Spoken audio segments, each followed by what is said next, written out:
Hello, everybody, and welcome to the Shalom Hartman Institute. I'm Alan Abbey, Media Director. Today's webinar features Dr. Elana Stein Hain, Director of Leadership Education for Shalom Hartman Institute of North America. The title of Elana's talk is Arguing for the Sake of Heaven, a Vision for Modern Orthodoxy. Our program today is in response to current discourse within the modern Orthodox community about female clergy. Elana will address the larger issues and seek to frame a way to continue a meaningful discussion, even while acknowledging the many passions and strong feelings about this subject. First, a few programming notes. Elana will talk for about 40 minutes. After that, she will take as many questions as she can from you, the viewing audience. We'll try to get in as many questions as possible. You should know we've already had many already sent in, so get a sense of the intensity and the interest in this subject. We will get all the questions to Elana later, even if they don't get asked on today's program. And Elana has prepared sources for you to look at while she's doing her talk.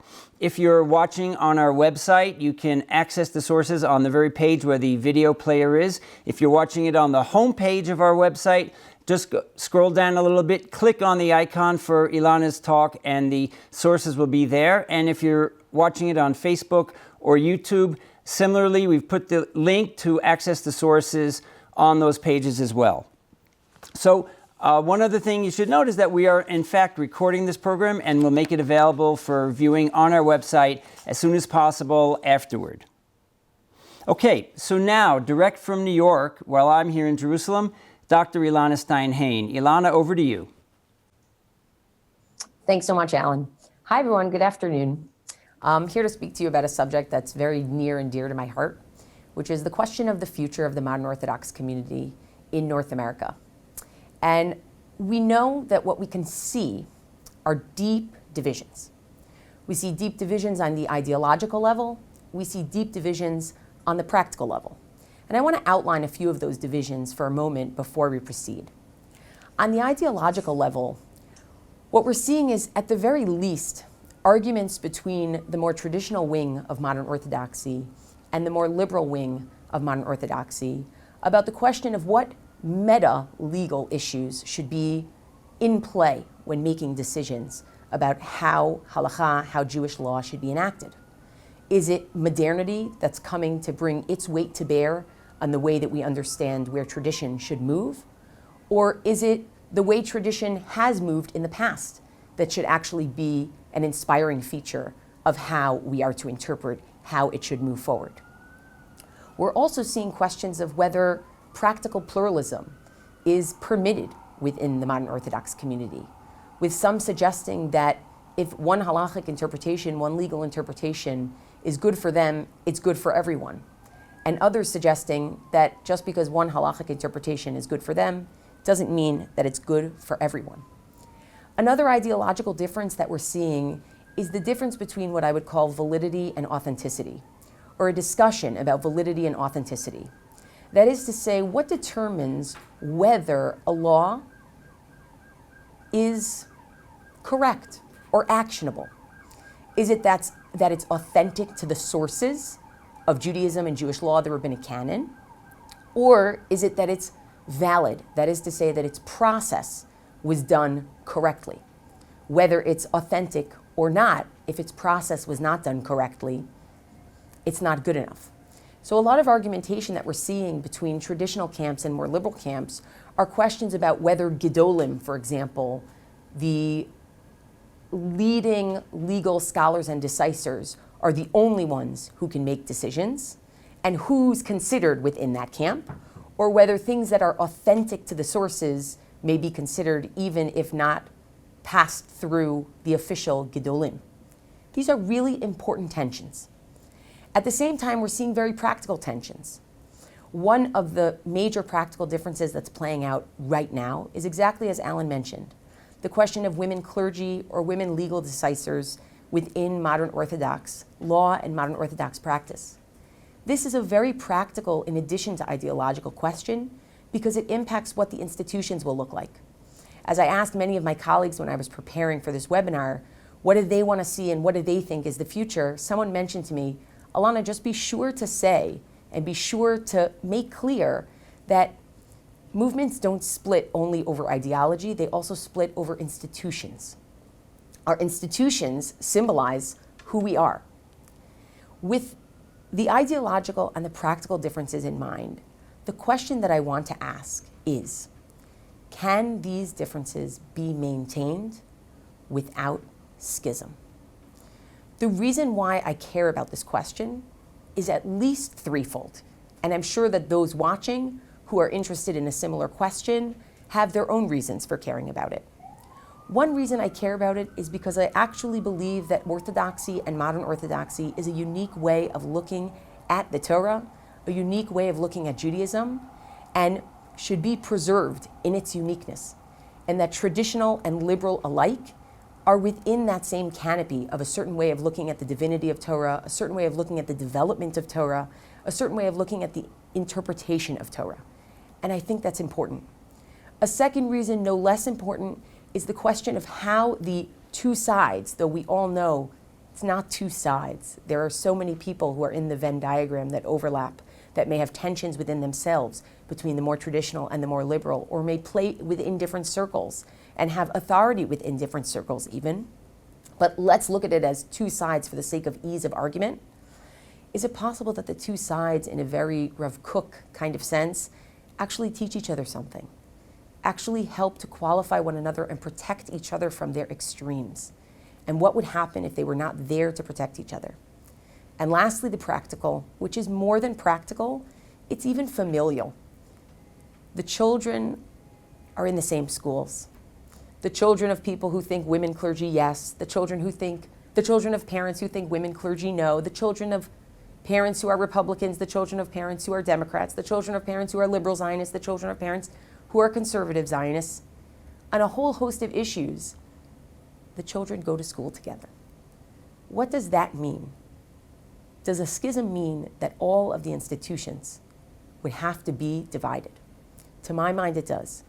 And so I want to learn with you, not just ask the question about the very particular moment that people may find themselves in arguing about female clergy, but to take the step back and to say, does 21st century American Jewish life allow for a vision that says, don't paper over your differences?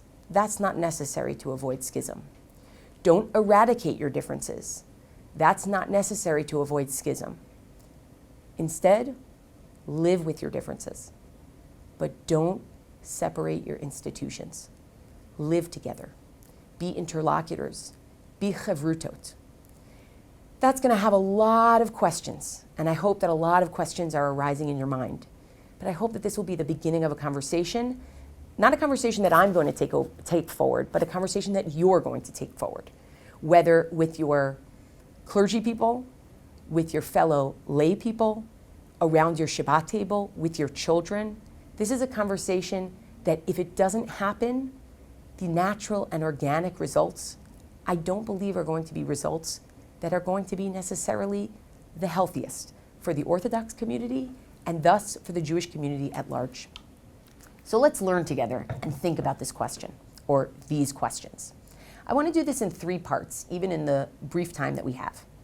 In the first, I want to talk about this whole notion of debate for the sake of heaven, machloket l'shem shamayim, and I want to outline what I think is actually required in order for something to be characterized as a machloket l'shem shamayim, a debate for the sake of heaven. But in some ways, that's going to leave us in the theoretical realm of people disagreeing with each other and asking us about motivations. And so we'll go to a second step, which is the question of in action and in practice. Can you have a machloket? Can you have an argument that plays out in multiple practices? And the third is going to be the question of community. Can you retain community even through all of that? And I'm going to be looking at rabbinic sources and Talmudic sources because I think that the paradigms are there at the same time as I think the paradigms raise really important questions. And I hope that the historians who are watching, Jewish historians, and those who are aficionados of Jewish history, are thinking about other examples in our past where Jewish groups have actually been able to sustain difference, not to split completely, but to sustain difference. So let's begin. We're looking at the very front of the page where Pirkei Avot, Ethics of the Ancestors, teaches us about the idea, the notion of machloket l'shem shamayim, an argument for the sake of heaven. Kol machloket shehi l'shem shamayim, sofa lehitkayim. Any argument that is for the sake of heaven, it will endure. The argument will endure. The people who are arguing will endure. The conversation will continue. Not clear. V'she'ena l'shem shamayim ein sofa lehitkayim. But if it isn't for the sake of heaven, it's not going to endure, whatever the it may be. Ezohi machloket shehi l'shem shamayim. What is an actual debate for the sake of heaven? Zo machloket Hillel v'Shammai. This is the machloket, this is the argument between Hillel and Shammai, literally the pillars of rabbinic Judaism, from the first century before the Common Era to the first century of the Common Era. Though they exemplify their arguments, few as they were between the two of them precisely, but ultimately many as they were between their different schools, and we'll talk about that in a moment. The two of them personified machloket l'shem shamayim, a debate for the sake of heaven. V'she'ena l'shem shamayim, what is an example of a debate that's not for the sake of heaven? Zo machloket Korach b'chol adato. This is the argument of Korach and all of his congregation. What stands out to me here is, first of all, the archetypes. Hillel and Shammai both live within the same Beit Midrash. They live within the same study hall. They speak the same language. They speak the same vocabulary. No one would accuse them of trying to hurt or take down the system because they both believe in it. They're both a part of it. Korach, on the other hand, whose life we see unfold in the book of Bamidbar, the book of Numbers, we see that what he does is he's actually trying to attack the system. Goes to Moshe and Aharon and says to them, everyone here is holy. And why do you get to be the heads? Fascinatingly enough, this becomes the archetype for what is a machloket shelo l'shem shamayim, what is not for the sake of heaven. And you can already begin, if you've learned the story of Korach, you can already begin to understand what that is. It's someone who doesn't have the right intentions. It's somebody who doesn't have the right goal in mind. It's somebody who's trying to get a power grab for themselves. But it's more than that, because notice the fact that while Hillel and Shammai, the two interlocutors of their argument, are framed as two interlocutors in an argument, with Korach, we don't see the other side. It's not the machloket, the argument between Korach and Moshe. It's the argument of Korach and his Eidah. That is to say, the only people who Korach can see are his own group. The only people he cares about is his own group. That is not a machloket l'shem shamayim. A machloket l'shem shamayim is a holistic understanding of a dialogue and a conversation with the other that recognizes the other as a member of the same conversation, as having similar motivations to be in the conversation. And just to add one more piece, this isn't exactly something where the Mishnah itself talks about machloket l'shem shamayim, but it is about Hillel and Shammai themselves, and to me it gets folded into the question of what is a machloket l'shem shamayim, what is an argument for the sake of heaven, and that is the Mishnah in Eduyot. The Mishnah in Eduyot describes right after a Mishnah that had described Hillel and Shammai each giving an opinion that about something related to ritual purity law, and then finding out that they were both wrong, and the two of them being able to say, you know what, we were wrong. We were proven wrong by these people who came and testified that our understanding was incorrect. The Mishnah makes a principle out of it. V'lama mazkirin et divrei Shammai v'Hillel livatala. Why did that Mishnah even mention what Hillel and Shammai said? If it's for naught, they're going to be rejected anyway, and they themselves decide that they don't need to hold on to their positions. L'lamed l'dorot habaim, to teach the future generations. Shelo yehei adam omed al dvarav. A person should not stand on their words. That is to say, a person should not insist, even in the face of conclusive proof that they are wrong, a person should not insist on their opinion. Sharei avot ha'olam lo amdu al divrehim. For these pillars of the world, these fathers of our tradition, they did not stand on their words. And this is important too. you know that you're engaged in a machloket l'shem shamayim, in a discourse, in a debate for the sake of heaven, if you're willing to be proven wrong. If you're right before you start, something's off here. These are really nice. These are really kind and generous ideas. To be able to see the other with whom you're talking or debating, to be able to be willing to be proven wrong. But they're also on the theoretical level. Because anyone who's familiar with rabbinic law will tell you, wait, everybody knows that the law follows the school of Hillel, Beit Hillel. So this is great.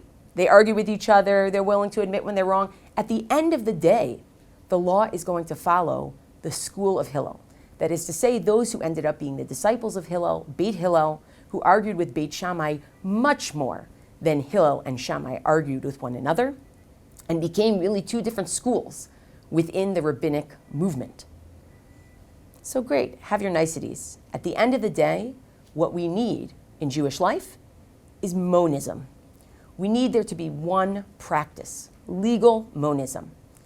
Treat each other nicely, argue all you want in the theoretical realm, but when it comes to the practical realm, don't go too far afield. Choose one and stick with it. That's what I want to address in this next portion of the webinar. I want to address the movement from centralized Jewish authority to somewhat decentralized Jewish authority and actually talk about whether the idea of legal pluralism, that is to say, more than one behavior being accepted as halachically or legally correct, whether that's because we believe that there's some divine truth behind each of those behaviors, or simply because we don't know what the divine truth is, so we're okay with practically allowing both of those behaviors. I want to take a look at how that develops. If you look at number 1 in our actual source packet, you'll notice that the Torah in Deuteronomy and Devarim is describing a situation in which there's clearly centralized power. People, if they don't know what they are supposed to do, and in fact, if their circuit court doesn't know what the actual sentence in their case, their litigation should be, they bring it to the centralized body of power. And they bring it to the centralized body of power where God shall choose, which ultimately will become the Sanhedrin. They bring it and ask, okay, tell us what to do. And when they find out what to do, in verse 11, in Devarim 17, in number 1, Al pi haTorah asher yerucha v'al hamishpat asher yimru lecha ta'aseh. What you're told in that Supreme Court, you must do. Lo tasur min hadavar asher yagidu lecha yamin u'shmol. Do not deviate right or left from that word. And in fact, v'ha'ish asher yaseh b'zadon, anyone who does deviate purposely, levilti shmoa el hakohen ha'omed l'sharet sham et Hashem Elokecha, so as not to listen to the priest who gave you that verdict, o el hashofet, or to the judge who gave you that verdict, umet ha'ish hahu uvi'arta haram Yisrael.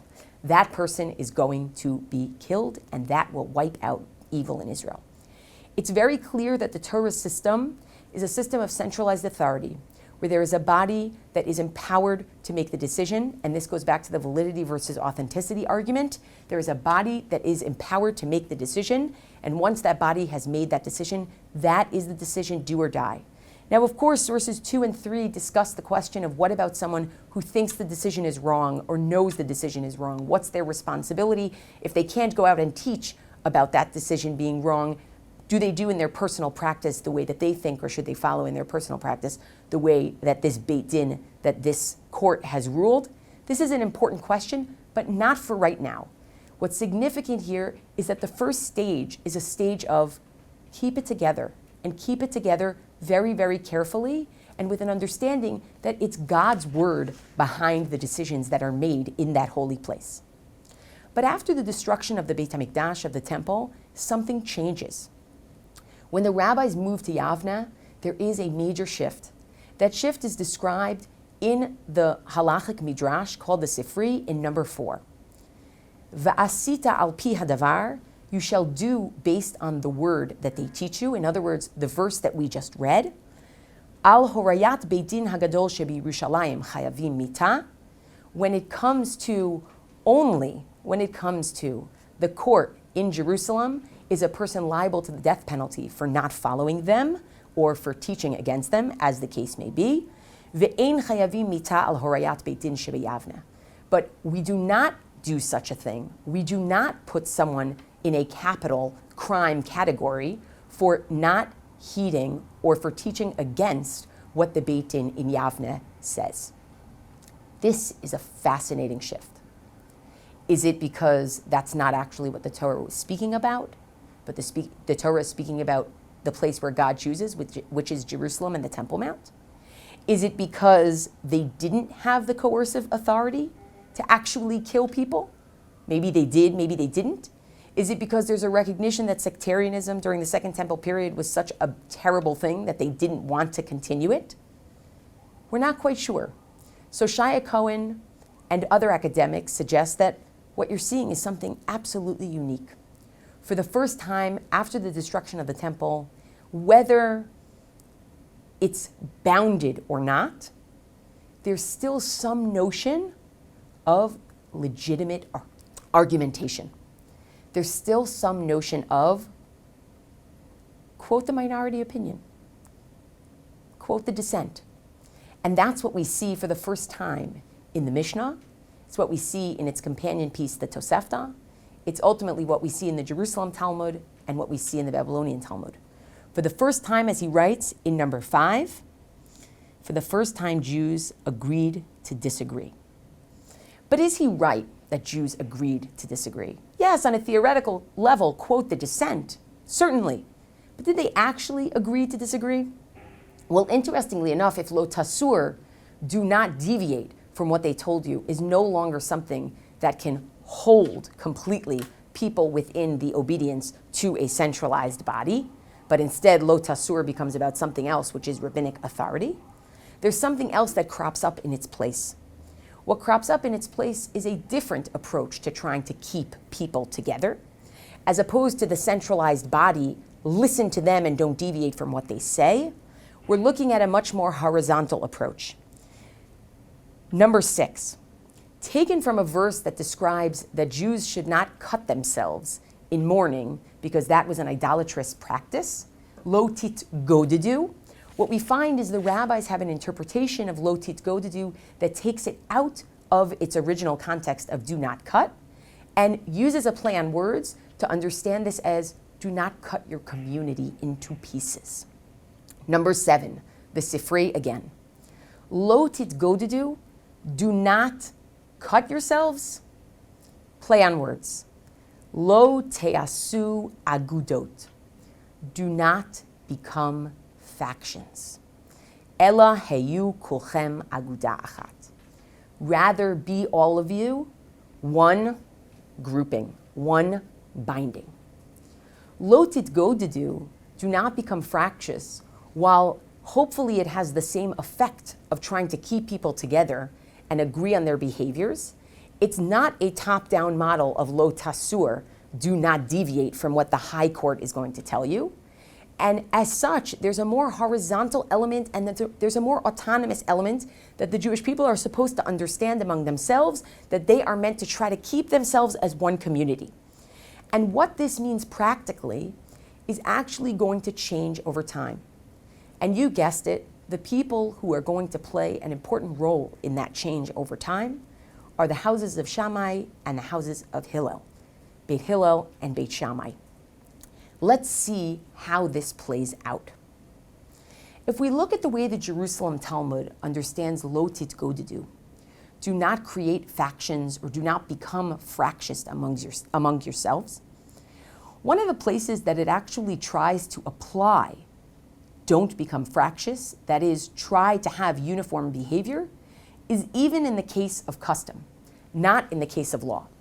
So in the Mishnah, in number 8, the Mishnah in Psachim, tells us that in a place where people were accustomed to perform labor on the day before Pesach until midday, which is only a custom, one may do so on that day.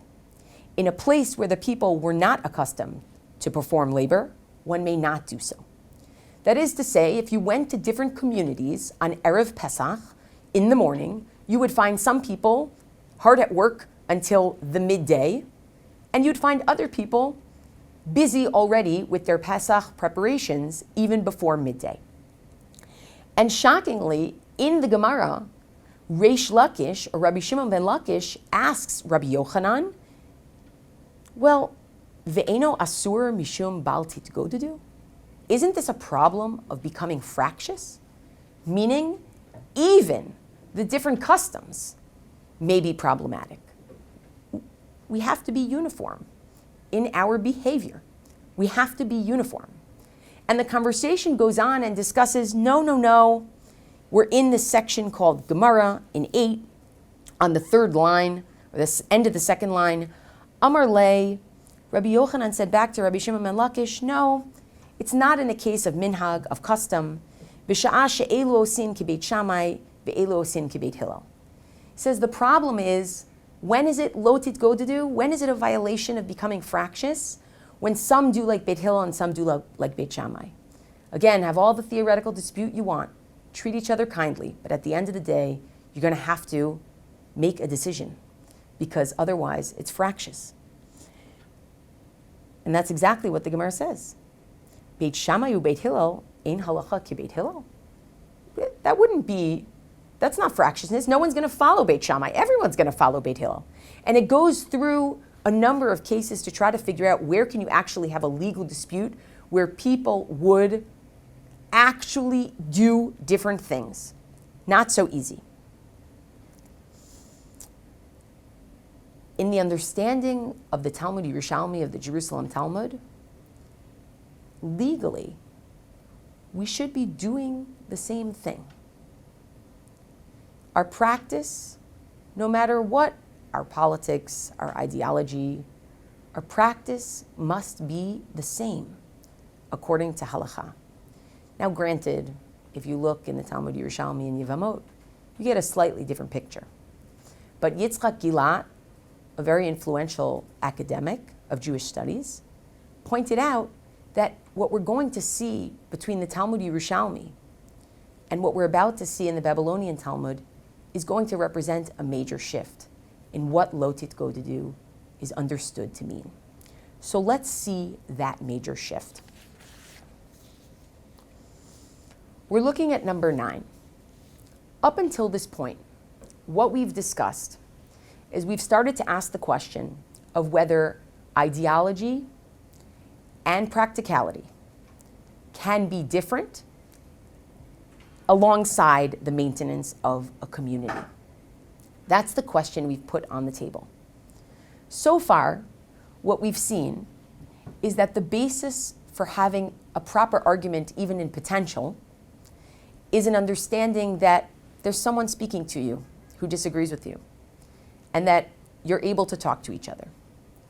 So far, we've seen that the grounds for having even a potential argument are that you're willing to be wrong. So far, we've seen that it's no longer the governance of a supreme body making decisions, but there's an independent gesture among the people of having to figure out how to translate those ideological differences and those arguments about practical differences into reality. However, what we've seen is that once it gets to the actual realm of applying those practical differences, that's not where we want to go. A decision has to be made. The law is like Beit Hillel, or the law is like Beit Shammai. Maybe a decision needs to be made because there's only one truth. Maybe a decision needs to be made because practically people need to follow convention. Maybe a decision needs to be made in order to keep the community together. It's not clear, but a decision needs to be made. Now we move to the Babylonian Talmud, which raises the stakes. It raises the stakes because it brings up the question not only of can different practices be maintained within a halachic system, but if different practices are maintained within a halachic system, how do the two parties who maintain those differences interact? How do they stay together or leave one another? And this is really, I think, the paradigm that we're about to see, though it will take a bit to get there, is the paradigm that's worth a conversation for today and tomorrow in the modern Orthodox community. So let's dive in. The Mishnah in Yevamot, which is not foreign to the Talmud Yerushalmi either, but the Mishnah in Yevamot is describing an important dispute between Beit Hillel and Beit Shammai. A dispute that isn't just about minhag, about custom.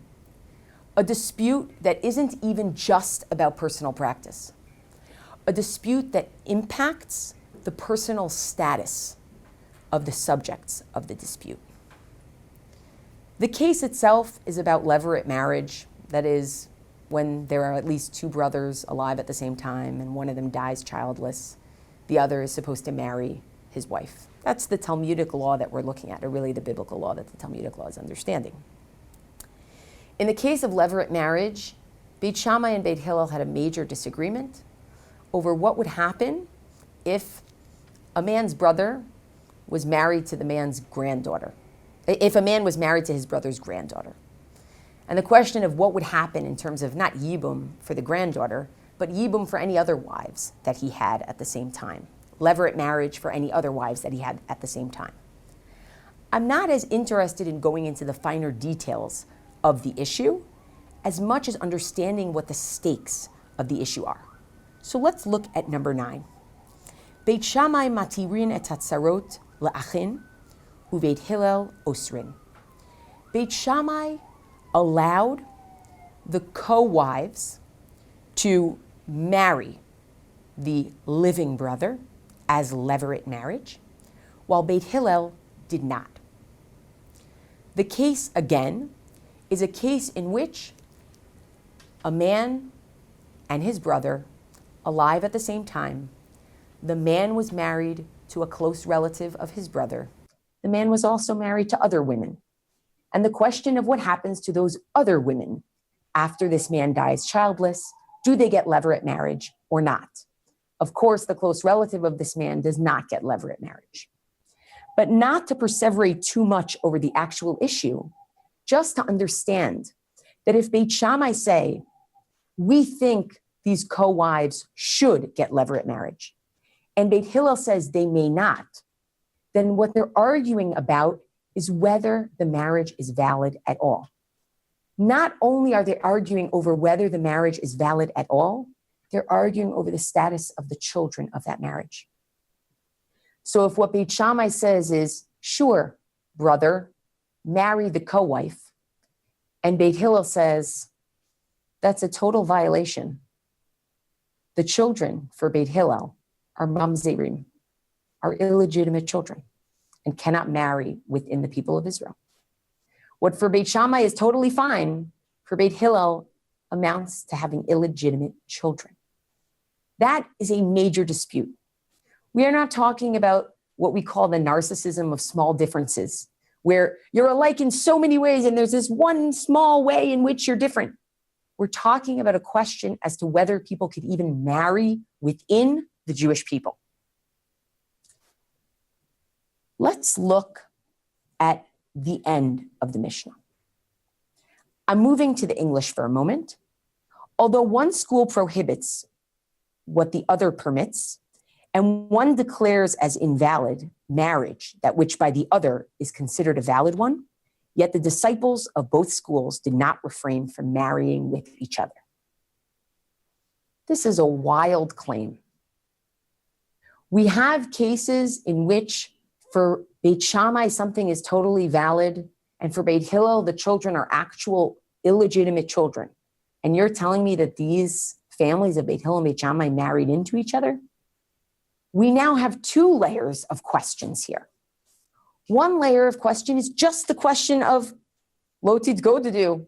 You're not allowed to be fractious, meaning, did they actually act on their different opinions? Just because Beit Shammai thought you could do this, if Beit Hillel thought you couldn't, and the law always follows Beit Hillel, let's follow Beit Hillel.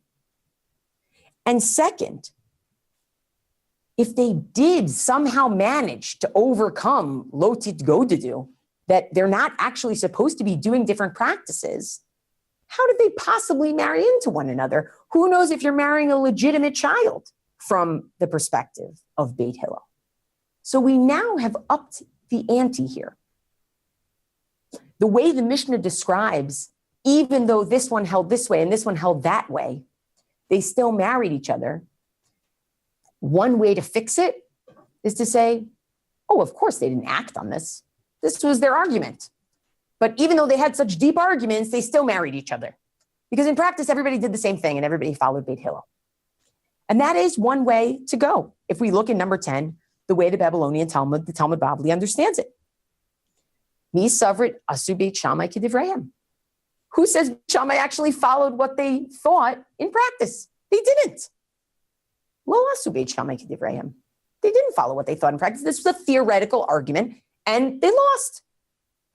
And in fact, we have a story in the Gemara in Eruvin that a bat kol, an echo of a heavenly voice, comes out and says, the law is like Beit Hillel. So they know they lost. So law is like Beit Hillel everywhere. But Rabbi Yochanan says, no. Rabbi Yochanan amar asu v'asu. They did it.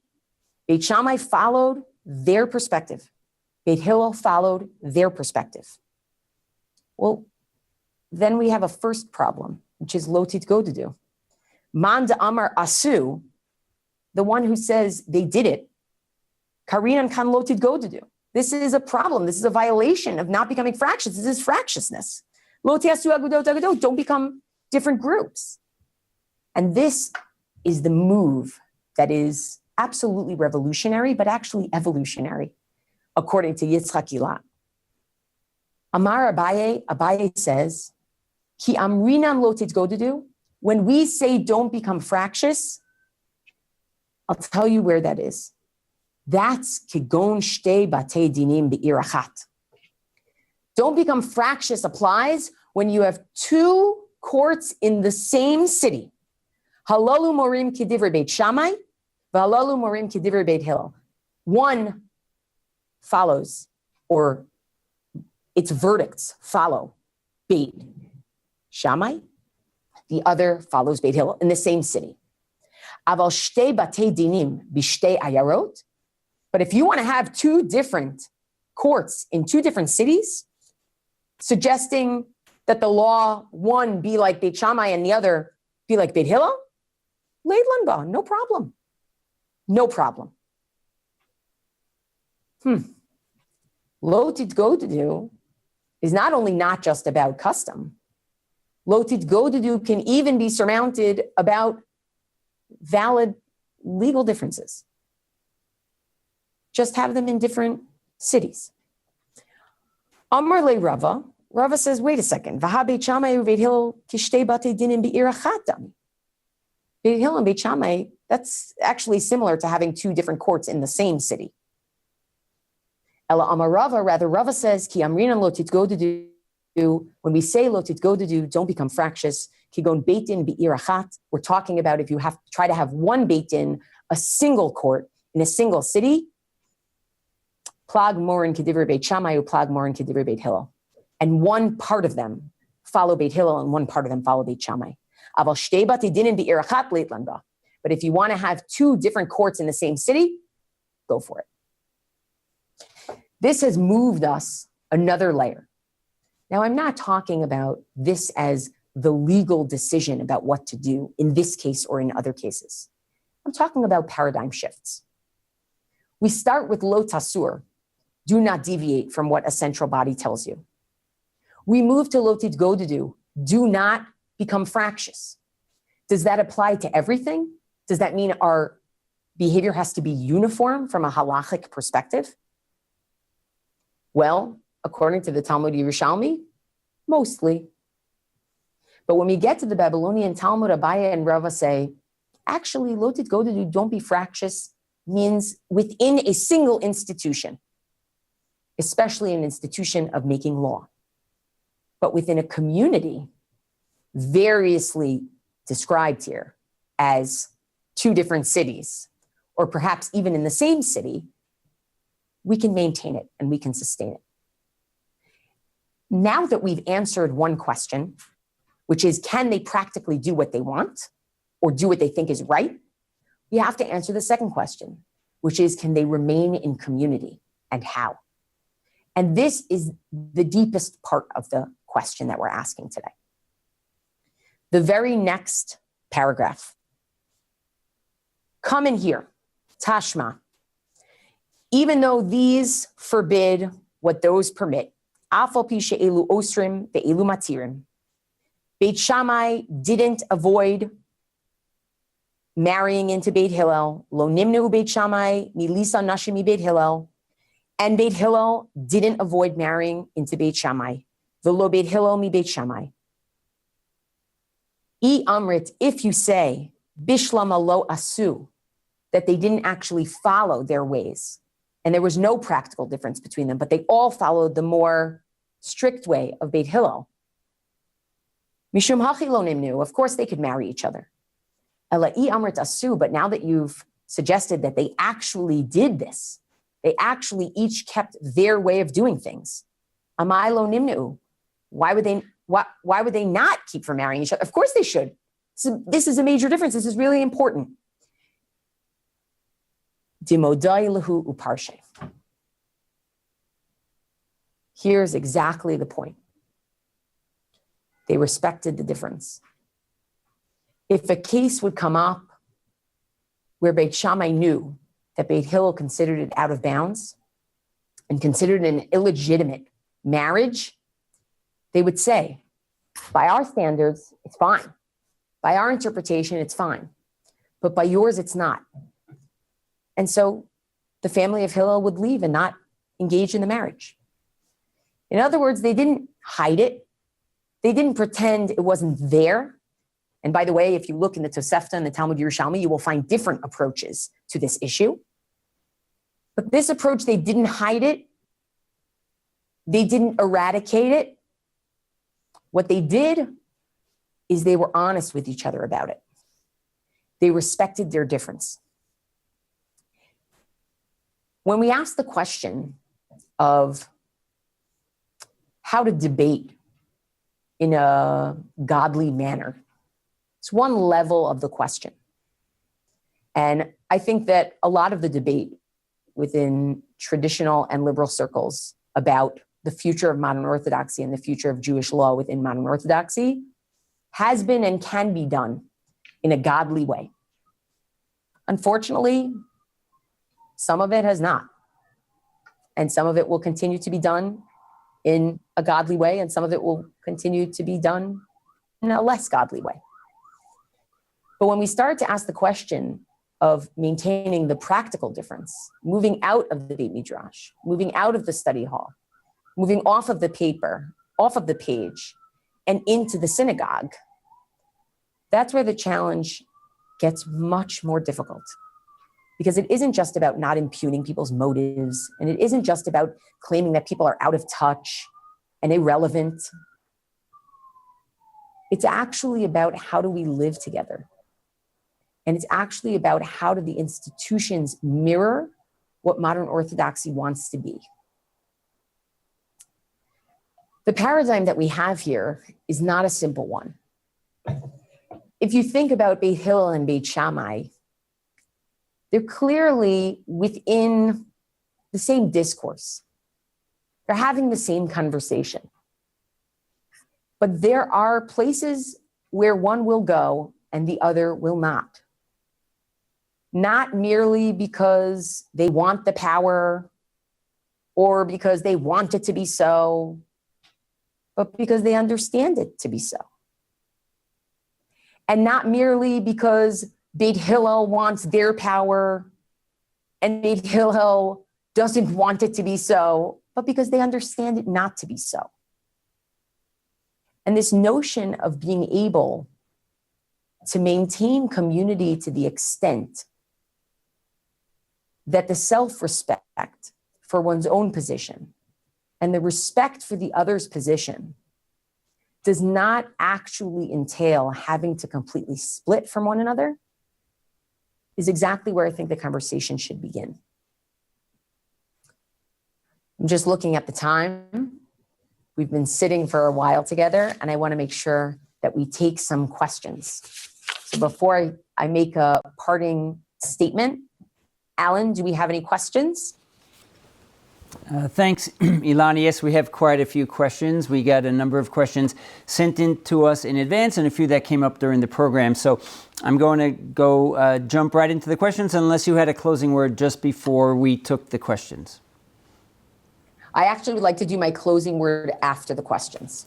Okay, so here we go. These questions are selected at random from the many we received. They'll try and make them a balance. Some of them fell into various categories. This is an interesting one, and I suspect something that a lot of members of our audience are dealing with. This is from Lori Spear. She writes, "My husband and I are conservative Jews and committed to an egalitarian way of Jewish life. My son and his family are modern Orthodox, and talk of women's equal participation ruffles their feathers, even though they send their children to a Jewish day school where boys and girls learn Torah and Talmud together. In their community, all the moms are college-educated working women. In their davening, the ritual roles of men and women, boys and girls, are very traditional. I admire their adherence to mitzvot and tradition, but find gender roles archaic and anachronistic. So how can we dialogue about this issue, or should I even try?" So I think the first way of trying to understand what's at stake is by asking people questions. And I think the second is to be able to say, we may never see eye to eye on this. I think that's really important. I think it's okay if people disagree with each other within families, within communities. A question that I'm asking is a little bit different from what you're bringing up, which is, in families, sometimes it's harder to sustain tension. Sometimes it's easier to sustain tension than in large institutions. But in large institutions, when you're trying to determine what is the future of your movement, and you're having some of these debates, the outcome of the debate has a different kind of resonance, and the stakes are a little bit different. Family, I would hope that the stakes are coexistence. Within a movement, I think the stakes are what's the ideology of the movement and trying to figure that out. And I think those are two very different questions. And being able to say your ideology is in bounds and my ideology is in bounds in a family is probably a matter of mutual respect. Whereas here, what I'm talking about is talking about ideology being in bounds or out of bounds is a question of whether it's being interpreted and understood using the same basic tools and the same basic language and vocabulary with the same dogma sitting behind it, or at least a similar dogma and understanding of tradition sitting behind it. So I hope that clarifies the difference. Okay, thank you. This question's from Craig Levine. And I think it goes to the heart of what you were talking about, and here it goes. He goes, "How do we even begin to open conversation when almost any deviance of opinion on the subject is becoming more and more unacceptable in modern Orthodoxy on the institutional and also on the communal level, and is seen as a radical departure from Orthodox norms? Ultimately, is there a productive response to the closing of doors in the Jewish discourse of female clergy? And if so, what might this look like?" So I think that's a great question. I will say personally, I didn't speak about my personal background, but personally I served as clergy in two Orthodox synagogues on the Upper West Side of Manhattan, the Jewish Center and Lincoln Square Synagogue, for 8 years. And I did not find that there was a tremendous amount of resistance. I think some questions that are brought up by this talk is what happens when some of these arguments are made very express, as opposed to just being organic growth and new facts on the ground. And I think in the expression of some of these arguments, that's where people feel that, oh, there's an impossible deviation, or deviation of any sort is impossible, or if it's viewed as deviation or deviance.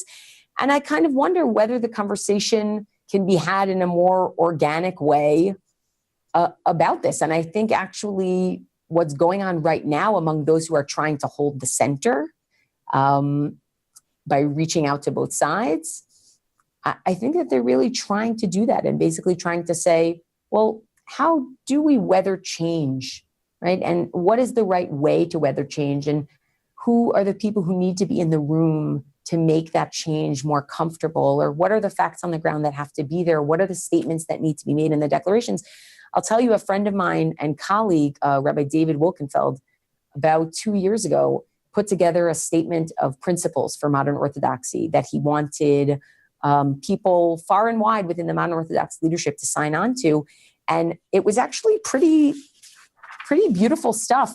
He basically says that they all would agree that the desirability and permissibility of ordaining women, I'm actually looking at it right here, as clergy, they might disagree about it. They all agree that opening the doors of the Beit Midrash to women as students and teachers of Torah has been an unmitigated blessing, an affirmation to the belief in the divinity of the Torah, a pledge to ascribe sincere motivations to each other, making sure that professional leadership positions will be open to people who are more traditional and people who are more liberal, to treat each other as colleagues.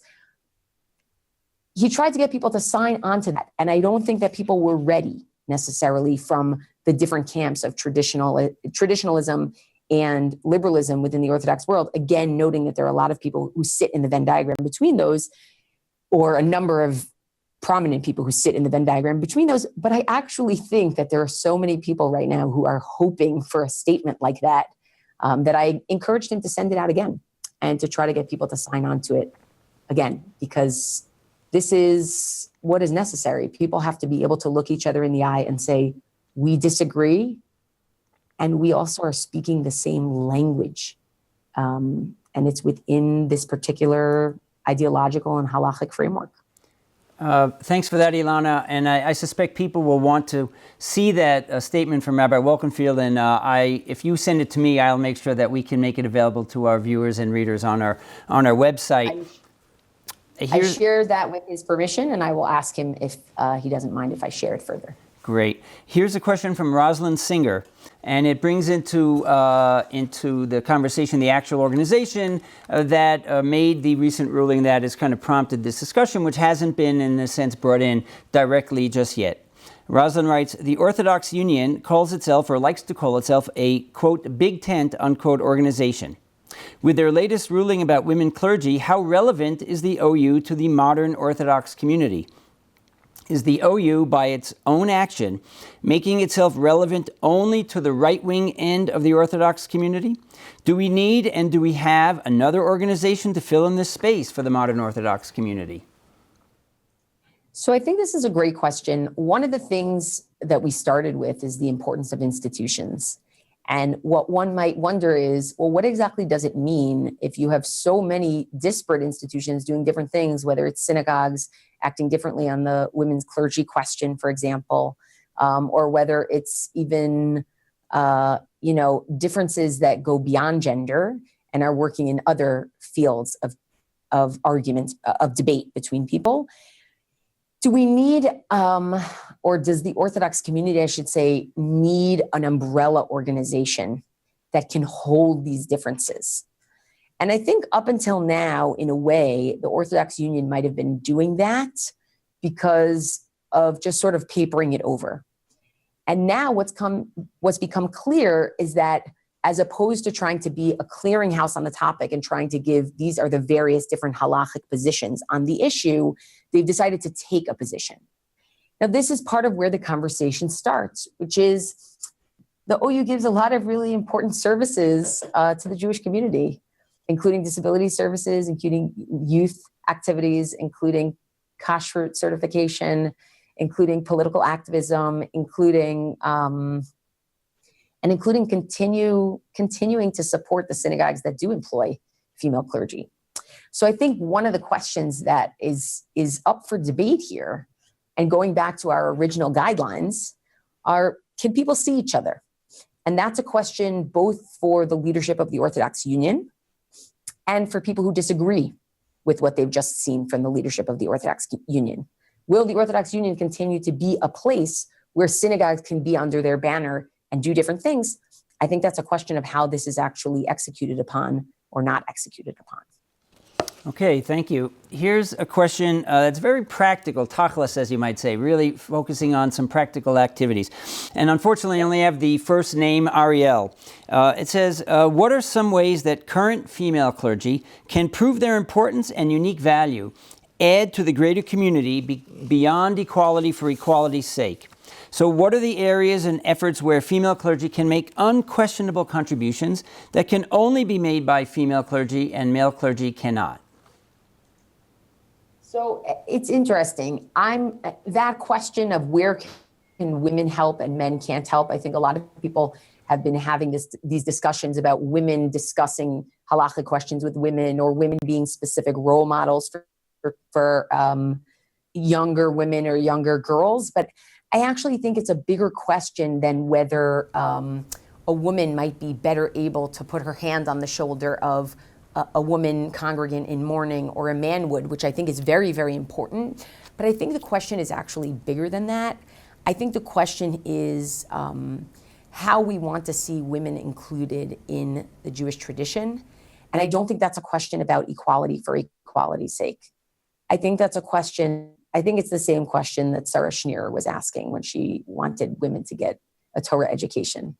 It's a question of the belonging of women in the Torah tradition and how women engage with that tradition. And I think that in itself is really significant and really important. And I can say, as somebody who probably before this very moment has spoken on maybe 1 or 2 panels about women's issues, I could feel the engagement every single day. And I didn't necessarily ask, is it because I'm female, or is it just because I'm bringing Torah in my particular way to people?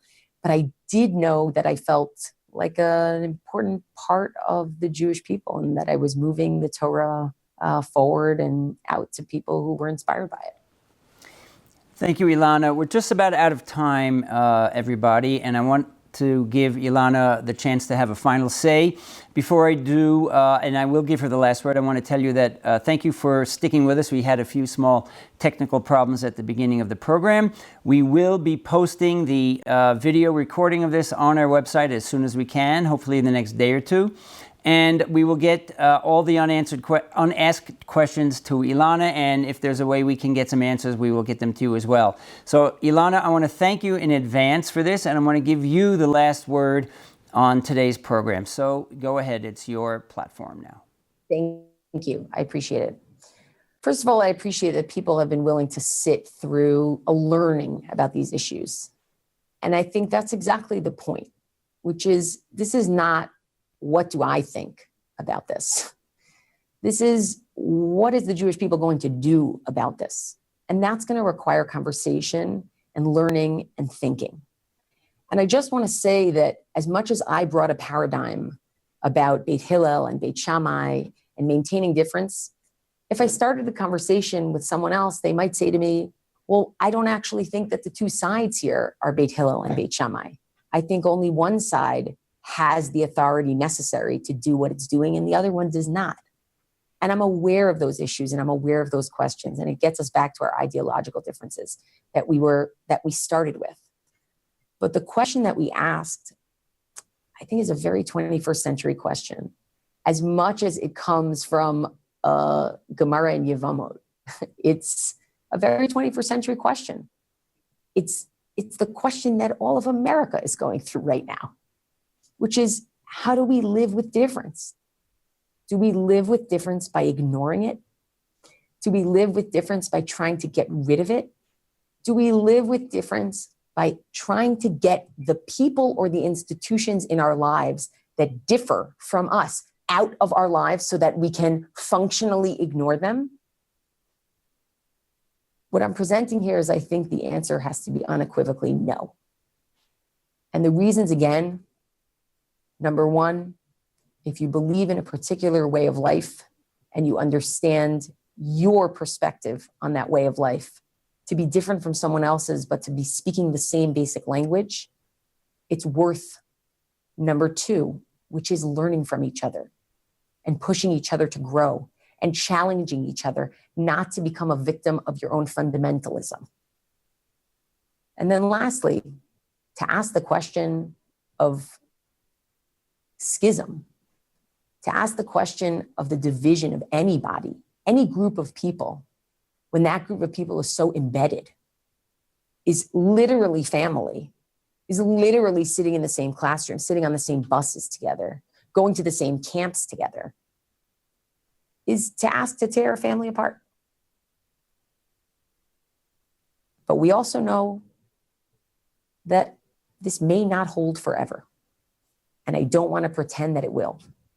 But to those who are concerned about this, now is the time to discuss it, and to discuss it broadly and non-dogmatically, but actually really and engage with the challenges and engage with the opportunities. Because again, not discussing it is making a decision as well. And discussing it, I hope, will lead to more thoughtful action from all parties. Thank you very much.